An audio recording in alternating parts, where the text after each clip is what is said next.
Hey guys, so I haven't made a video in a couple weeks, and that's for a couple reasons. For one thing, it's really hot out here. My studio's on my porch, so there's no air conditioning, and if I turn a fan on, I can't really record because it ruins the sound. So that's one thing. Also, my mom's been visiting, so I've been spending a lot of time with her, so I'm sure you understand that. So I haven't really done anything since I made this jar, and I haven't even painted it yet, so not a whole lot has been going on. But I wanted to touch base with you and let you know that I was going to be making some more videos.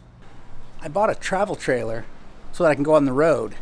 And next month, I'm heading up to Kansas, Nebraska, Wyoming, and I'm going to look at the Oregon Trail, and I'm going to do some videos about that. You see my sign on my trailer here?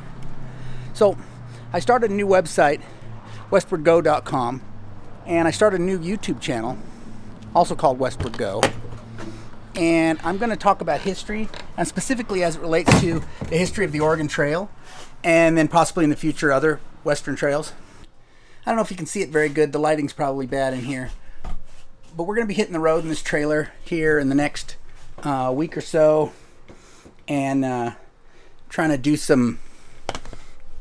making some videos related to history of westward migration back in the 1800s. So it should be interesting. And then in September, I'll get back to the pottery videos. So if you're interested in Western history, check out my new channel and go subscribe there. And I'll see you over there in another week or so. If you're not, I'll be back to the pottery videos in September. Thanks for watching. Catch you next time.